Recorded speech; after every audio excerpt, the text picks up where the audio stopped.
Ambassador Chen's shuttle cut through the void between Earth and Mars, where the Interstellar Council maintained its headquarters in the heavily fortified Olympus Mons complex. She stared out the viewport at the blue orb of humanity's birthplace, wondering how to deliver news that would shatter 2 decades of aggressive expansion. "Ambassador, we're beginning descent," her pilot announced. "The Council has already convened." Chen nodded, touching the small data crystal in her pocket containing the complete text of Resolution 7729B. Such a small thing to contain such devastating implications. The shuttle bay was uncharacteristically silent when she arrived. No ceremonial guard, no diplomatic reception. Just Admiral Zhao, her elder brother, waiting with a grim expression that told her he already knew.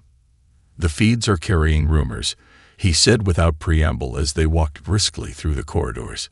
"Tell me they're exaggerated." "They're not," Chen replied. The vote was 14-3. Only the Mercian, the Arcturians, and the Delvians stood with us. Zhao's steps faltered for just a moment.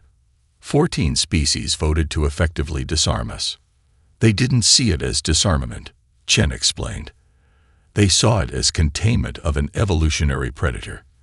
The Cathians presented brain scans showing how human neural architecture processes combat situations differently. They had footage from Proxima, showing our Marines continuing to fight with injuries that would incapacitate any other known species. "They fear us that much," Zhao whispered. "They fear what we might become," Chen corrected as they reached the massive doors to the council chamber. "And after what I witnessed at that hearing, perhaps they should." The chamber fell silent as Chen entered. 300 of Earth's most powerful leaders, military commanders, corporate executives, colonial administrators, all watching her with expressions ranging from disbelief to barely contained rage. President Okafor rose from the central dais. "Ambassador Chen, please present your report." Chen stood straight-backed as she walked to the podium, the weight of history pressing down on her shoulders. The data crystal slotted into the reader with a soft click that seemed to echo through the chamber. "Distinguished counselors, 20 hours ago, the Galactic Concord passed Resolution 7729B by a vote of 14-3. She began, her voice steady despite the turmoil within. "The resolution prohibits humans from deploying military personnel in any contested system." The holographic text of the resolution appeared above the chamber. Chen continued, pointing out the key provisions. Section 2 defines military personnel as any human trained in combat operations or operating armed vessels. Section 3 defines contested systems as any system claimed by 2 or more spacefaring species, which includes nearly every unclaimed system within 200 light-years of Earth. She paused as shouts of outrage erupted across the chamber. General Rivera, commander of the Mars Colonial Force, stood trembling with fury. "This is tantamount to speciescide," he thundered. "Without military protection, our colonies will be vulnerable to any species that decides to claim them." The resolution includes provisions protecting existing human settlements, Chen clarified. "But it effectively ends our expansion. We cannot escort colony ships to new systems. We cannot protect new mining operations in disputed territories. We cannot secure new trade routes." "And if we violate this resolution?" asked Westfield from the corporate delegation section, her voice cutting through the chaos like a blade. Chen met the banker's eyes directly. "Complete embargo of all human worlds by all signatory species. Quarantine of Earth itself if violations persist. The Concord has authorized the Cathians to enforce these provisions with extreme prejudice." The chamber exploded into pandemonium. President Okafor pounded his gavel uselessly as colonial representatives shouted fears of abandonment, military leaders demanded immediate withdrawal from the Concord, and corporate directors calculated impending financial collapse. In the midst of this chaos, Chen noticed something odd. Morgan Westfield wasn't shouting. She wasn't panicking.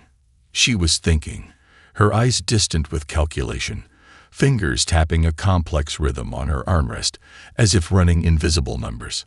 And for the first time since returning from that devastating Concord session, Chen felt a flicker of hope. Economic conquest, Westfield had called it.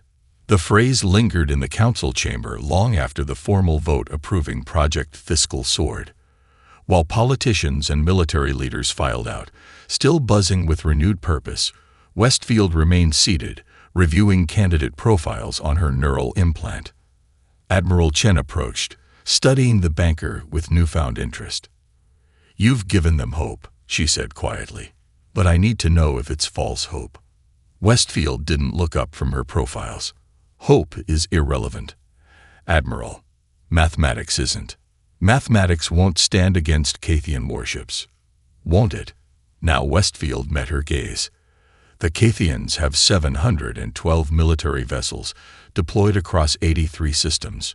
Each requires continuous funding of approximately 2.7 million credits per standard month for operation and maintenance. Their entire military budget relies on resource extraction from 31 key worlds. She stood, smoothing her immaculate suit. If those resource prices dropped by just 8%, they'd need to reduce fleet operations by 13% to maintain solvency. At 12% decrease, they'd need to mothball a quarter of their fleet. Chen blinked. "You've modeled their entire military economy." "I've modeled everyone's." Westfield's smile was razor-thin. "While your sister was fighting diplomatic battles at the Concord, my analysts were mapping financial vulnerabilities across known space. Resolution 7729B didn't create our strategy, Admiral. It merely accelerated its implementation." She gestured toward a secure conference room. "Join me. I'll show you what real power looks like in this galaxy." Inside, Westfield activated a specialized neural interface that projected three-dimensional financial models far more complex than standard economic visualizations. Supply chains, currency flows, resource dependencies, all interconnected in a vast, pulsing web. "The Galactic Concord believes they've confined us to our 37 worlds," Westfield explained, manipulating the display with practiced precision. "But legal ownership is becoming increasingly irrelevant in an interconnected economy." She highlighted specific nodes in the display, critical junctures where resources, manufacturing, and distribution intersected. Take the Arcturian shipyards. Legally, they're owned by the Arcturian Collective, but their antimatter injectors come from Rigel, their hull materials from Ta Ceti, their navigation systems from Proxima Centauri. Control those supply chains. And you control the shipyards without owning them. Chen finished, beginning to understand. Precisely. The Concord is thinking in outdated terms of territorial control. We'll think in terms of economic leverage. Chen studied the model with growing amazement. "This is as complex as any military campaign I've ever seen." "More complex," Westfield corrected. "In military conflict, objectives are straightforward. Capture territory. Destroy enemy assets. In economic warfare, the objective is to make your opponent dependent on you without them realizing they're being conquered." She brought up personnel files, economists, financial analysts, market specialists, many with military backgrounds. "These are my first recruits, former intelligence officers who understand alien psychology, trade experts who studied interspecies commerce patterns, banking specialists who've modeled xeno-economic decision-making." Chen pointed to one name, Dr. Amara Singh. Wasn't she developing psychological warfare tactics for the Marines? "The best economic strategies account for cognitive biases," Westfield replied. "Dr. Singh's research into Cathian decision hierarchies will be invaluable." Westfield's neural implant chimed with a priority message. She reviewed it quickly, a genuine smile spreading across her normally impassive features. "Perfect timing. The banking consortium just approved my funding request. 1 trillion credits, Admiral. More than your entire fleet's annual budget." Chen looked stunned. "For what they're calling a speculative venture." "There's nothing speculative about it," Westfield countered, already composing messages to her recruits. "The consortium understands what the military doesn't yet. In this new reality, financial instruments will be more powerful than battleships." She closed the displays, and headed for the door.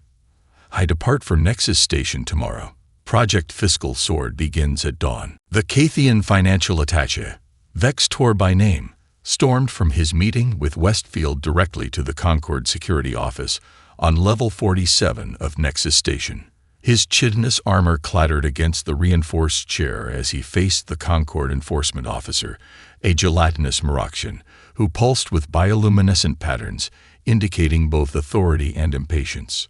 The humans are violating Resolution 7729B. Vextor insisted, mandibles working furiously. Their actions against our financial interests constitute warfare. The Moroxian's translation module vibrated. Specify the military personnel deployed or armed vessels used. That's not. They are using economic weapons. Not covered under Resolution 7729B. The Moroxian rippled dismissively. The prohibition specifically addresses military assets, not financial instruments. They threatened our antimatter production. Through legal share ownership, the officer noted, reviewing the complaint on a gelatinous data interface, I see no grounds for intervention. As the Cathian departed in fury, he failed to notice the small human woman observing from a nearby seating area, sipping calmly at a steaming beverage. Anita Okafor, Westfield's chief market analyst, transmitted her recording of the exchange through her neural implant. Confirmation received. Came Westfield's acknowledgement. Proceed to Phase 2. In Westfield's temporary headquarters, the walls were covered with displays tracking financial movements across 17 sectors. Her team worked in focused silence. Neural implants synchronized to a secure private network divorced from standard communication channels. Raj Chaudhry approached with a data crystal. The Bolians have transmitted complete access to their shipping manifests and route data, he reported. More importantly, they've provided a comprehensive list of their trading partners who might be receptive to our services. Westfield examined the list, her expression unchanged but her eyes lighting with predatory intensity. The Deltans, she noted.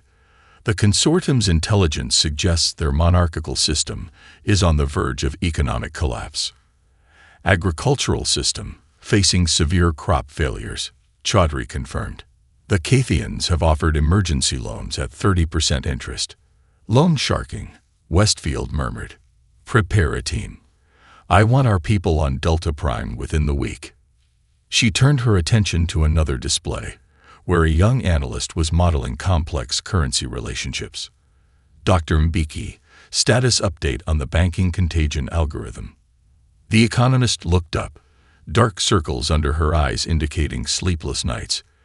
The simulation shows that if we introduce a fractional reserve banking system to the Pleiades cluster, we could generate a 16-fold increase in available credit within 6 months. The ripple effects would create unprecedented economic expansion while making us the primary creditor to 17 developing systems, Westfield finished. Implement immediately. As her team dispersed to their tasks, Westfield received a priority alert. She opened it to find Ambassador Chen's encrypted message. KAITHIANS log DGNG4 MALPRTEST with Concord General ASM Belai. VT ski KGULED ON Amen Endeman NT to 7729B2 INCCOUD Economics COERSIVAN. As prohibited activity, Westfield's response was immediate. HCCLE all operations. We have 4 days to establish EREVRSIBLE economic DP and DNCIS. She activated the station-wide communication system. Attention all project teams.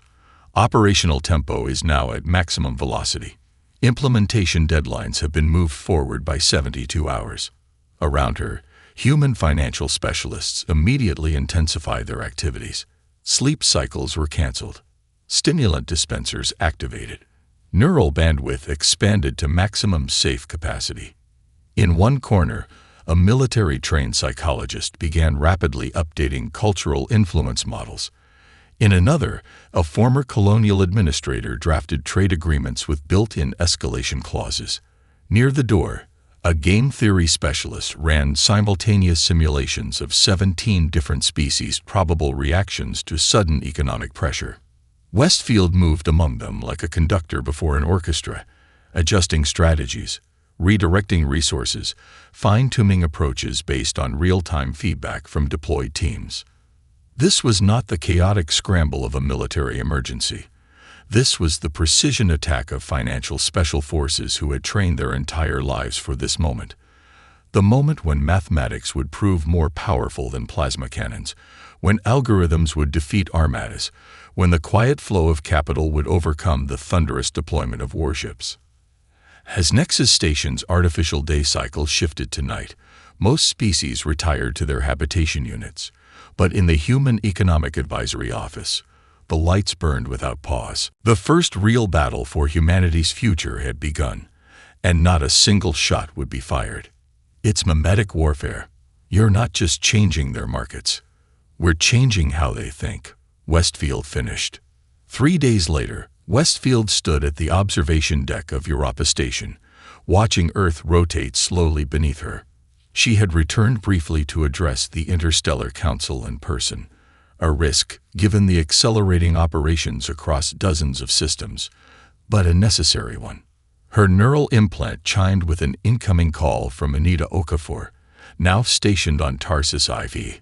Status report, Westfield said quietly, though she stood alone on the deck. The Tarsi have fully embraced the futures market concept. Okafor's voice came through with a slight transmission delay. They've reorganized their entire mining operations around our predictive algorithms. But there's something unexpected happening, Morgan. Westfield noted the use of her first name, their agreed signal that something extraordinary was occurring. Explain. They've developed a religious interpretation of commodity futures. Their silicon-based neural structures process time differently than ours, and they've integrated our pricing models into their spiritual practices. Their high resonator is calling it the path of four-noun value. They're building temples shaped like our price curve charts. Westfield processed this information silently. Cultural integration had been a theoretical objective, but this level of mimetic adoption exceeded all projections. Document everything, she instructed. This has implications beyond Tarsus. She ended the call just as Ambassador Chen approached, carrying 2 glasses of amber liquid. Martian whiskey, Chen said, offering 1 glass. I thought you might need it after 6 hours with the council. Westfield accepted with a nod of thanks. They're beginning to understand, but too slowly. The military commanders still think in terms of territory and hard assets. Can you blame them? It's how we've measured power for our entire history. Chen gazed out at Earth. My ancestors fought with swords and bows to control land. My parents commanded warships to protect colonies. Now you tell us real power lies in financial instruments and market psychology. Because it does. Westfield brought up a holographic display from her neural implant, a real-time visualization of human economic influence spreading like luminescent tendrils across star systems. In the last 30 days, we've gained effective control over more resources than the combined military campaigns of the past 15 years. Chen studied the display with military precision. The Cathians are repositioning their fleets. See these movements in the Orion Spur. They're trying to establish physical blockades around systems where your economic teams are operating. Let them waste resources on showcasing weapons they can't use, Westfield replied, zooming in on a particular sector. Meanwhile, look here. The Mendarian Confederation has just adopted our insurance protocols. The insectoids, I thought they were Cathian allies. They were. Until we showed them how to stabilize their agricultural yields through our risk management systems. Now 70% of their crop futures are hedged through human financial institutions. Chen shook her head in amazement. You're making them dependent on us. Interdependent, Westfield corrected. That's the brilliance of this approach.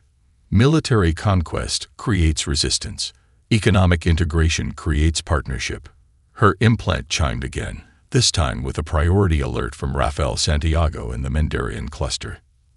The message was brief but staggering. Men NDRI and Horoi His requested human economic advisors as PRMANENTMMBRs of their High Council, unprecedented access to ruling structure OFF awaiting instructions. Westfield allowed herself a small smile as she composed her response. HCCBTLMMEDI Eli. Deploy PR to COLC-17. Gradual integration of human financial principles into governmental structure. She turned to Chen, who had observed the exchange through her own diplomatic channels. Do you understand now, Admiral? This is how empires are truly built in an interconnected galaxy, not through the barrel of a gun, but through the silent, invisible bonds of economic necessity. Chen stared at the spreading blue tendrils on the galactic display. We're not just trading with them or advising them, she realized. We're rewiring the fundamental way they organize their societies. Exactly, Westfield confirmed, finishing her whiskey. And the most powerful thing about ideas is that, unlike territories, they don't need to be defended with warships once they've taken hold. She closed the display with a gesture. Now excuse me, Admiral. I have a council of alien insects waiting to learn how human banking principles can save their civilization. Supreme Commander Talay's chambers deep within the asteroid fortress bore the marks of recent violence. Ceremonial weapons had been torn from walls, ancient battle displays shattered. The commander's own carapace showed microfractures, evidence of the self-harm rituals Cathians performed when facing profound failure. Explain again. Talay demanded of the trembling economic advisor how our strategic reserves, accumulated over 8 centuries, vanished in 17 standard days. The advisor, Jamak by designation, clicked his secondary mandibles in a pattern denoting extreme anxiety. The humans anticipated our market manipulation. When we dumped our minerals to crash their economies, their interstellar strategic reserve absorbed everything. But how? The resources required would be beyond any single species, Jamak confirmed. But they weren't acting alone. 53 species pooled resources to counter us. Species that were enemies just months ago united under human financial coordination. Talay's compound eyes shifted through spectrums of rage. And our military response. Impossible without triggering Resolution 7729B, came the reluctant answer. Our legal analysts confirm that any direct action against human economic advisors would violate the non-aggression protocols we ourselves championed at the Concord. The Supreme Commander moved to a tactical display showing the status of the once mighty Cathian fleet. Ship after ship showed amber or red status indicators. Maintenance delayed. Crew rotations extended, weapon systems operating below optimal capacity. The Nuv Sith Rebellion. Tell me. Jamak's entire body seemed to collapse inward slightly. The colony administrator made contact with human financial advisors 3 standard weeks ago. They provided a comprehensive economic revitalization plan that would increase New Sith's productivity by 70%. In exchange for independence from our unified system and preferred trading status with human-aligned worlds. Talay smashed a chitinous claw against the display, shattering it. Treason. They call it economic self-determination, Jamak corrected hesitantly. The humans provided them with a new philosophical framework that recontextualizes their actions as progressive rather than treasonous. The commander turned away, struggling to comprehend this alien concept. Cathian society had evolved from hive structures. Loyalty to the collective was biologically ingrained. The idea that economic self-interest could override such fundamental imperatives was literally unthinkable, until now. There's more, Jamak continued, mandibles now barely moving. 17 additional colony worlds are showing signs of adopting human economic models.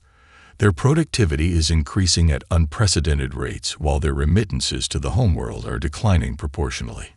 Tilay's posture shifted to a rarely seen configuration, one that the oldest Cathian histories associated with existential dread.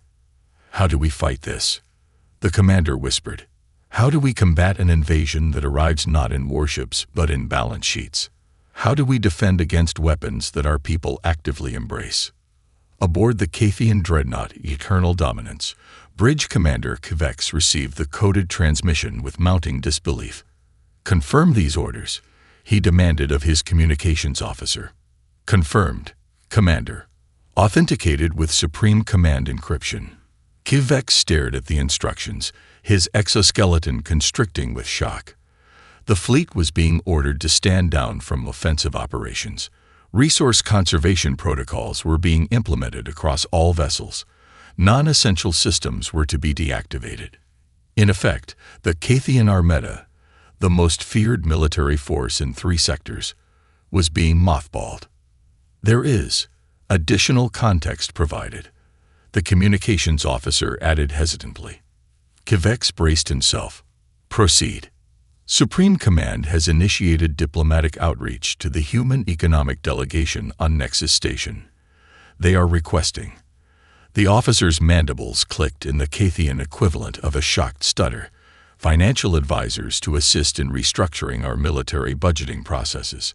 Kivex sat heavily in his command chair, its chitinous surface cracking slightly under his weight.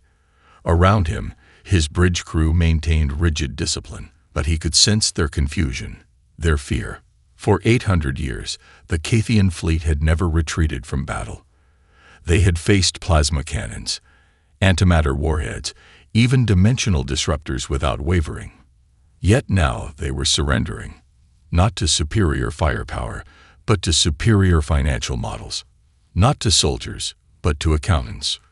Kivex accessed his personal terminal, entering a restricted database of Cathian historical archives.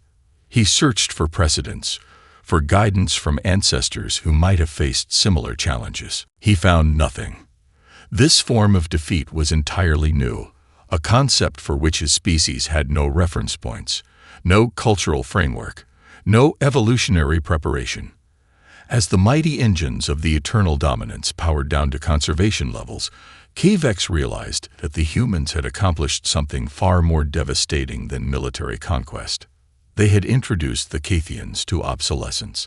As Westfield walked confidently to the speaker's podium, the first human to stand there since the Prohibition, the chamber's advanced environmental systems struggled to maintain equilibrium amid the tension.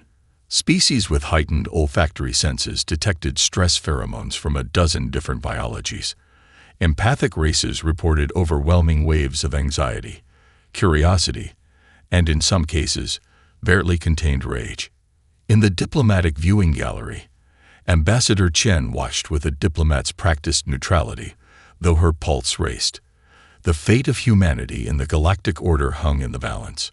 She noted with interest that the Cathian delegation, traditionally positioned at the highest tier of the chamber, had been relocated to a middle section, while the previously obscure Bolian representatives now occupied a place of prominence. Power shifts made visible in seating arrangements. Politics remained politics, regardless of species. From her vantage point, Chen could observe the security measures surrounding Westfield. Though subtle, they were unprecedented. 4 immersion guards with neural dampening equipment, a Danubian containment specialist in a modified environmental suit, and at least 2 Arcturian telepaths monitoring emotional states throughout the chamber. The Concord feared what this human might say or do, yet they had still granted her the floor. "They're terrified of her," whispered Chen's aide.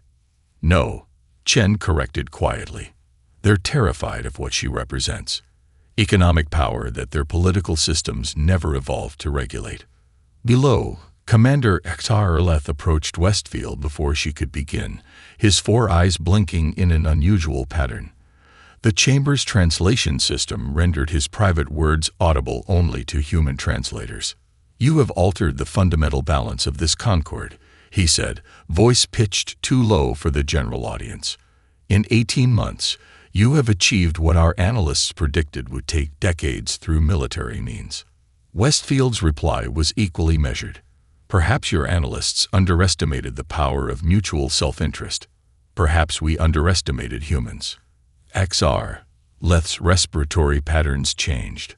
The Concorde has existed for 12,000 years. Ms. Westfield. Species have risen and fallen. Empires have expanded and collapsed. Yet never has the fundamental order been challenged without bloodshed. He stepped back, gesturing formally to the podium. Now you will tell us what you want, what humanity demands in exchange for economic stability. Westfield did not immediately respond. Instead, she surveyed the chamber, representatives of 17 founding species and dozens of associate members, all waiting to hear humanity's terms. In the gallery, Chen held her breath. This was the moment they had worked toward, the leverage point where humanity could demand concessions, reparations for the Prohibition, perhaps even special status within the Concorde. Yet when Westfield finally addressed the assembly, her opening words stunned everyone, humans included.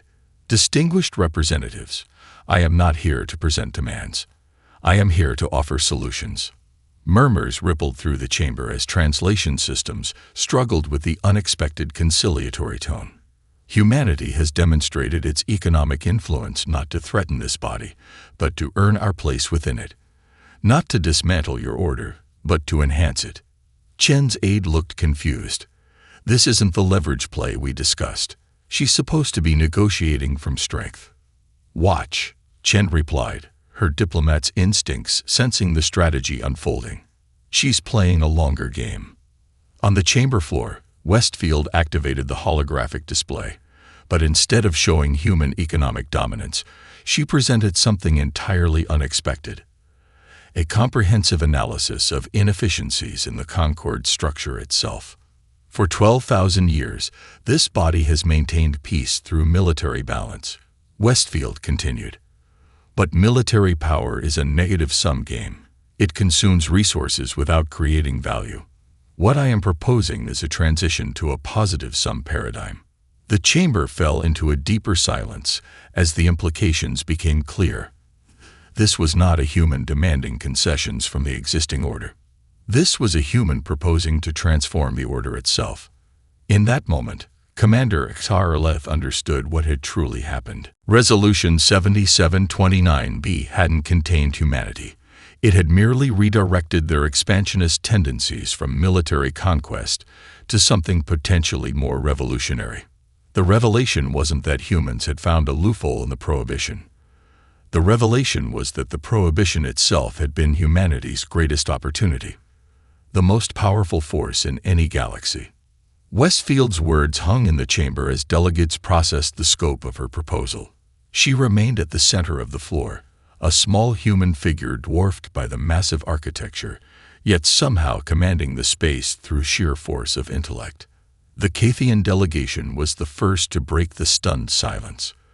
Their newly appointed economic primarch, a radical choice that had shocked traditionalists, rose on powerful hind limbs.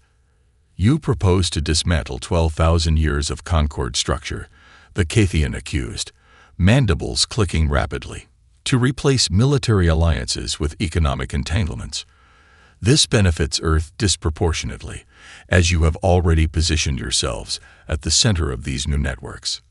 Westfield nodded, neither denying nor apologizing. Earth has indeed established itself in a central position, but consider the alternative path we might have taken. She activated a secondary display showing military simulations, hypothetical scenarios of human expansion had Resolution 7729B never been implemented. Our analysts project that without the Prohibition, human military forces would now control approximately 46 systems, with another 12 in active conflict zones. She paused, allowing the implications to sink in. Instead, we've helped create economic prosperity across 127 systems, with no direct human military presence in 90 of them. The Bolian representative, now adorned with the elaborate ornamentation of newfound prosperity, activated his speaking priority. The Bullion Merchant Guild supports the human proposal. Our trade volume has increased 800% under human economic advisement. Where the Cathians offered us debt servitude, the humans offered us partnership. Murmurs spread through the chamber as other species began calculating their positions. The Arcturians, renowned for their caution, requested clarification.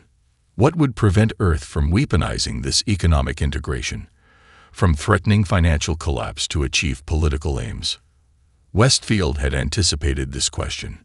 She gestured, and the display shifted to show a complex governance structure with multiple interlocking oversight mechanisms.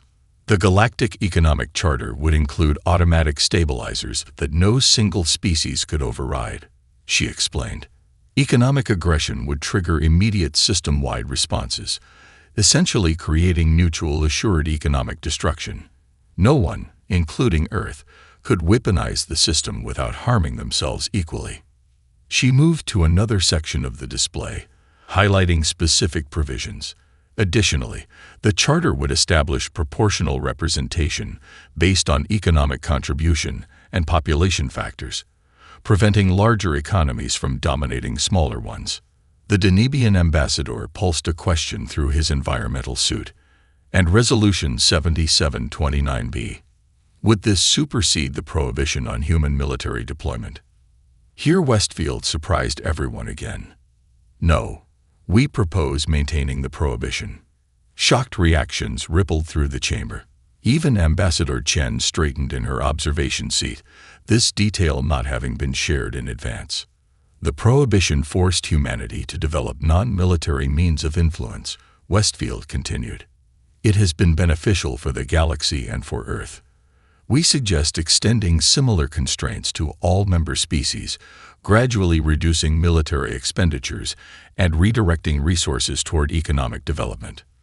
The Mercian representative, a feline species with a warrior tradition nearly as strong as the Cathians, leaned forward. You would have us voluntarily demilitarize. I would have us recognize that economic interdependence creates more security than isolated military strength, Westfield countered. When prosperity depends on cooperation, warfare becomes irrational. Commander Tarleth, who had remained silent throughout the presentation, finally addressed Westfield directly. You are proposing peace through mutual economic hostage-taking. I'm proposing peace through mutual economic benefit, she corrected. A system where military conflict becomes prohibitively expensive for all parties. As procedural debates erupted across the chamber, Ambassador Chen received a private message from Earth's Interstellar Council. Is she surrendering our military future, or CCQRange it? Chen studied Westfield's composed expression as the banker fielded increasingly technical questions about currency stabilization mechanisms and trade dispute resolution systems. After a moment's reflection, she replied, neither. She's making it IRELVAN. Why garrison a planet when you can finance its future? Westfield completed her thought, watching Earth rotate below. Military occupation creates resistance. Economic partnership creates willing allies.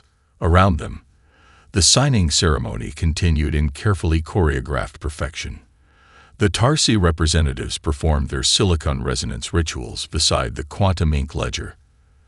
The Cathian economic primarch affixed genetic markers to the document, a stark departure from traditional claw imprints of their military leaders.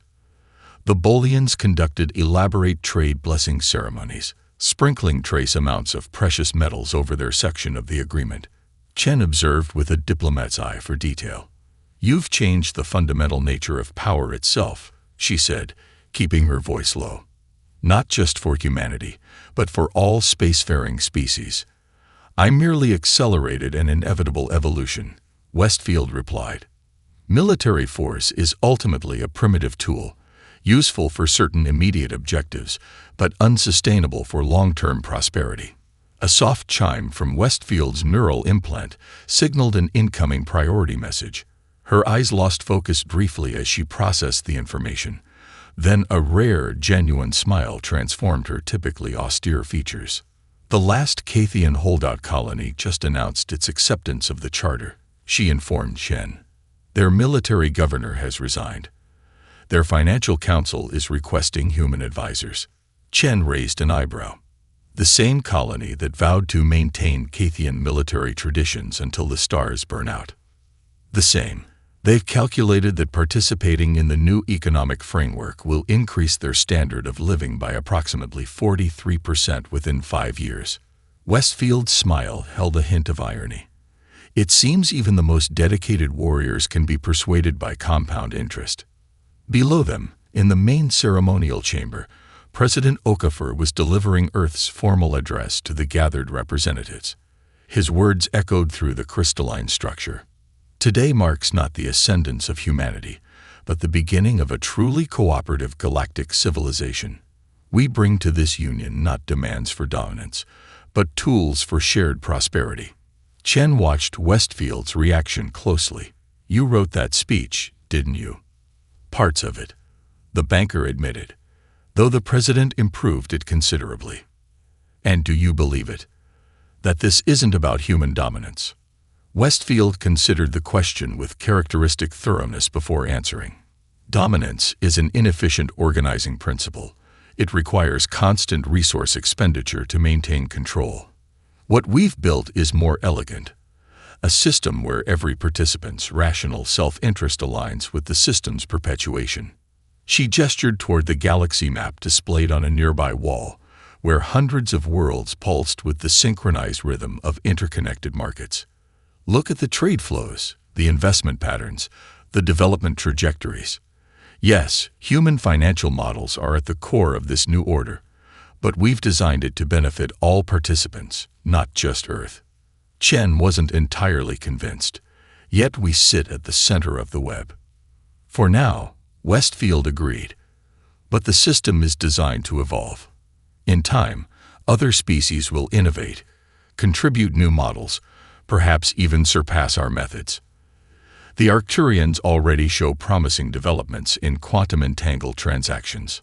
She turned as a diplomatic aide approached, informing them that their presence was requested for the final signing sequence. As they walked toward the main chamber, Westfield added one last observation. The true victory isn't that humanity controls this new order, Admiral Chen. The victory is that we've created an order where control itself is distributed, where power flows through mutual agreement rather than force of arms. She paused at the threshold of the chamber, where hundreds of alien representatives waited. They prohibited our soldiers, expecting to contain us. Instead, they forced us to invent something more powerful than any military, a future where everyone wins. Chen watched as Westfield moved forward to take her place beside Earth's president, the architect of a revolution that had transformed the galaxy without firing a single shot. Around her, representatives of 200 species prepared to sign a document that would bind their futures together through invisible but unbreakable bonds of economic interdependence. It was, Chen realized, the ultimate expression of humanity's most dangerous and beautiful quality. The ability to turn constraints into opportunities, to transform limitations into new frontiers of possibility. The Prohibition had not been humanity's defeat. It had been the catalyst for their greatest triumph.